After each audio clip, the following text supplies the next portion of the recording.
بسم الله الرحمن الرحيم. يا أيها المدثر قم فأنذر وربك فكبر وثيابك فطهر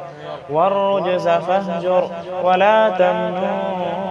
تستكبر ولربك فاصبر فإذا نقر في الناقور فذلك يومئذ يوم عسير على الكافرين غير يصير ذرني ومن خلقت وحيدا وجعلت له مالا ممدودا وبنين شهودا ومهدت له تمهيدا ثم يطمع أن أزيد كلا إنه كان لآياتنا عنيدا سأرهقه صعودا إنه فكر وقدر فقتل كيف قدر ثم قتل كيف قدر ثم نظر ثم عبس وبصر ثم أدبر واستكبر فقال إن هذا إلا سحر يؤثر إن هذا إلا قول البشر سأصليه سقر وما أدراك ما سقر لا تبقي ولا تذر لواحة للبشر عليها 19 وما جعلنا أصحاب النار إلا ملائكة وما جعلنا عدتهم إلا فتنة للذين كفروا ليستيقن الذين أوتوا الكتاب ويزداد الذين آمنوا إيمانا ولا يرتاب الذين أوتوا الكتاب والمؤمنون وليقول الذين في قلوبهم مرض والكافرون ماذا أراد الله بهذا مثلا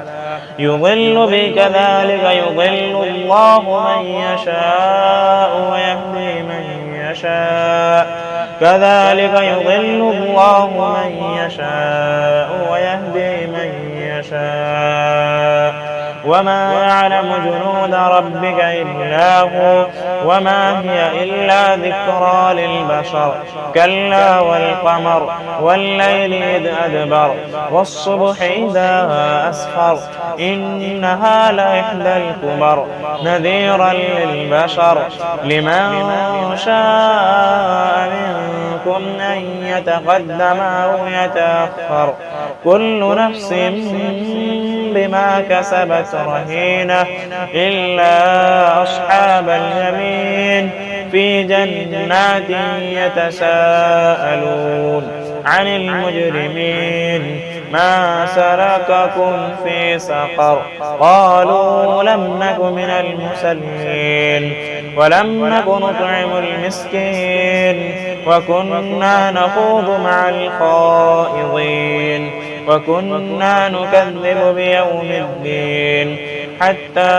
أتانا اليقين فما تنفعهم شفاعة الشافعين فما لهم عن التذكرة معرضين كأنهم حمر مستنفرة فرت من قسورة بل يريد كل امرئ منهم أن يؤتى صحفا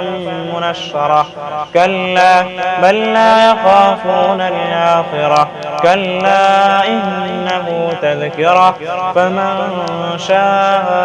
ذكره وما يذكرون إلا أن يشاء الله هو أهل التقوى وأهل المغفرة.